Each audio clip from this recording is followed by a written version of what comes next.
After 8 months of promising changes, LOTRO's producer finally announces a new monetization system coming to the game.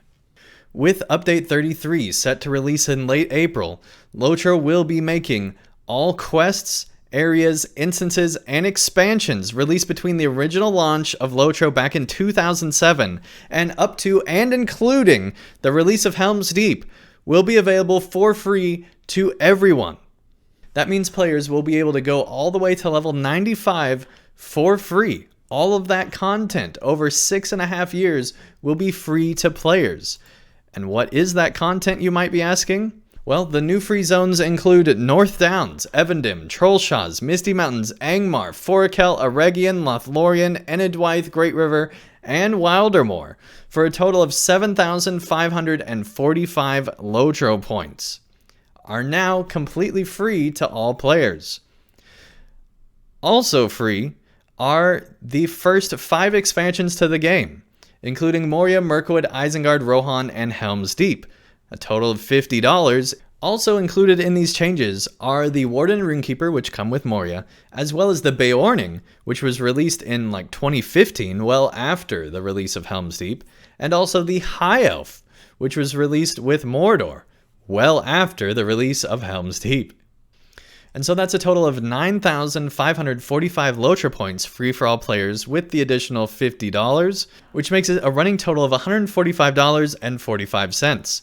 This is a huge change. It means that free content now ends at level 95, which means that the first 6.5 years, all the way up to 2013, are completely free for all players. This is amazingly a giant change.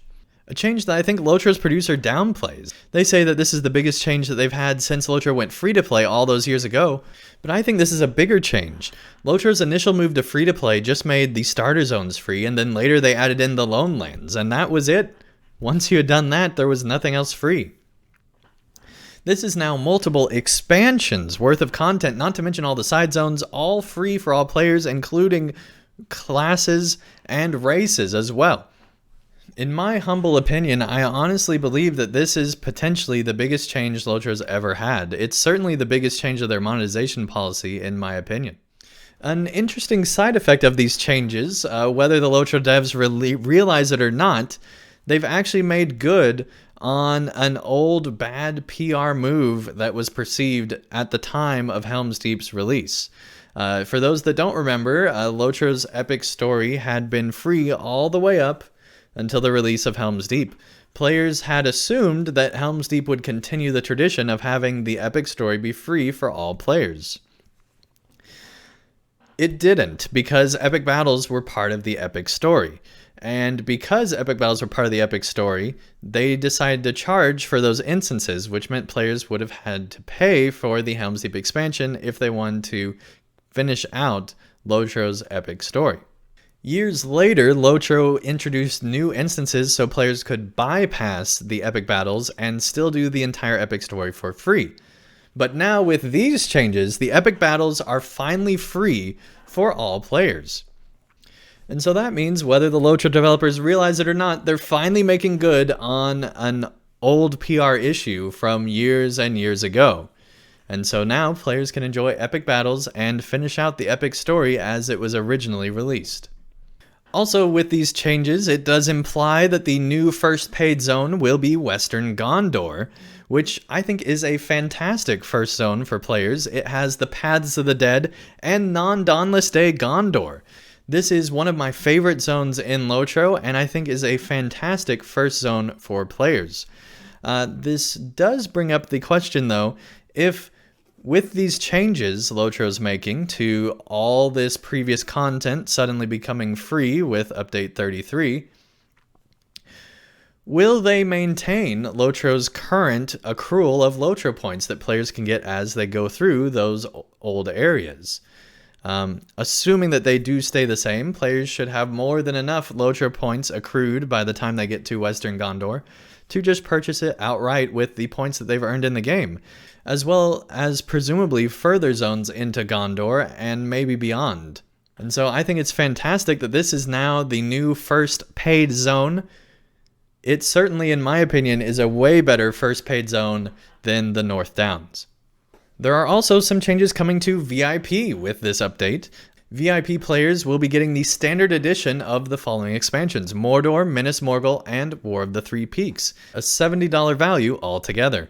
I think that this is fantastic. It brings LOTRO up to date with other MMOs in the market that also include all previous expansions with their subscription.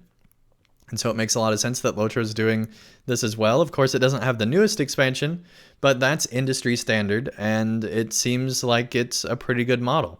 Something to keep in mind is that with all of these changes, there's still over $100 worth of content not free.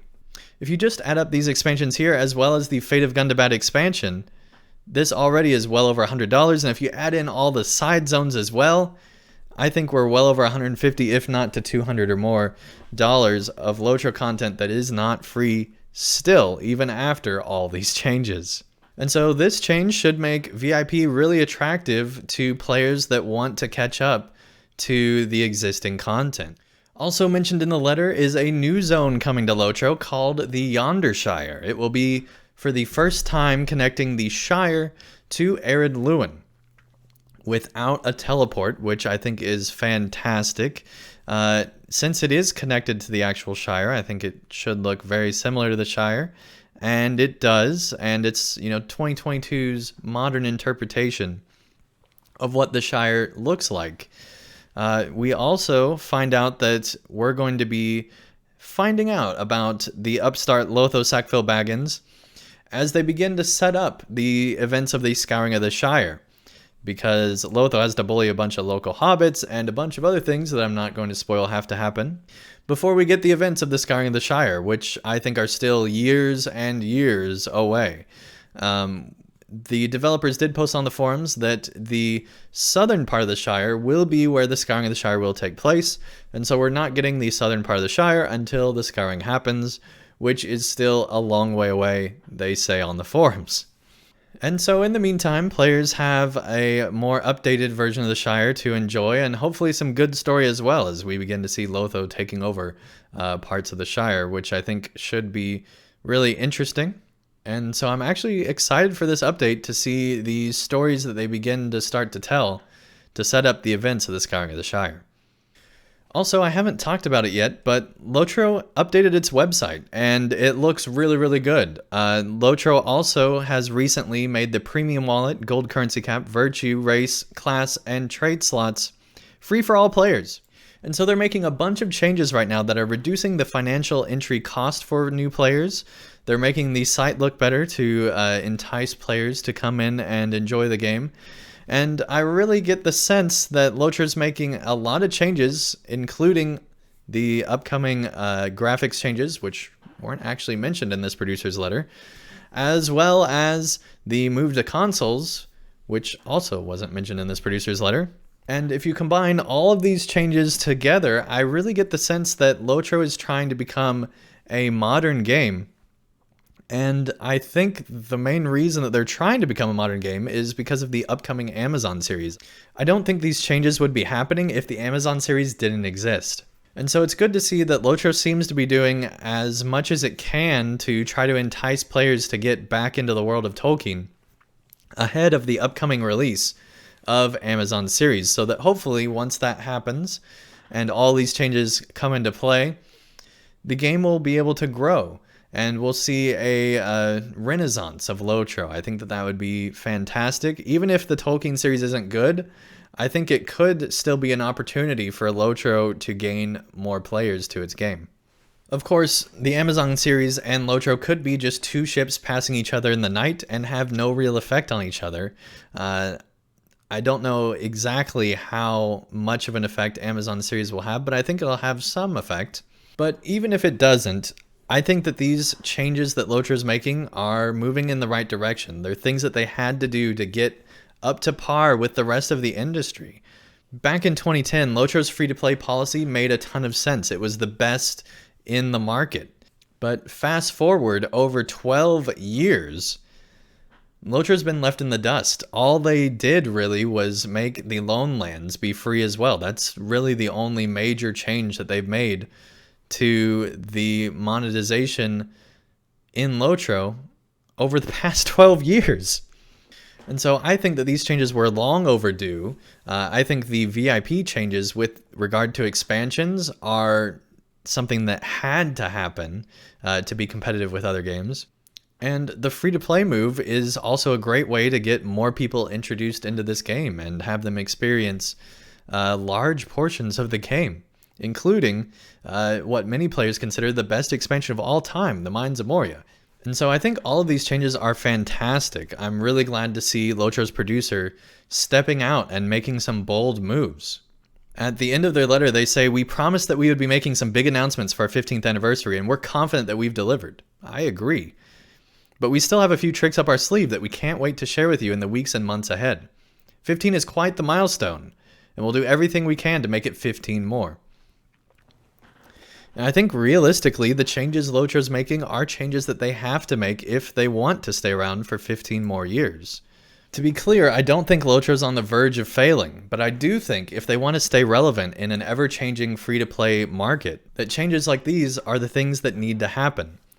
I just hope that they don't wait another 12 years to make more changes. I hope that as new expansions release for LOTRO, that they continue to revise how this whole system is working and provide new content not just for VIPs, but also for the free-to-play players. So hopefully this is the start of a great new era of free-to-play for LOTRO.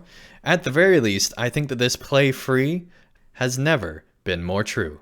So let me know in the comments down below what you guys think of all of these changes. If you enjoyed the video, be sure to leave a like down below, and I'll see you guys again real soon for more LOTRO news.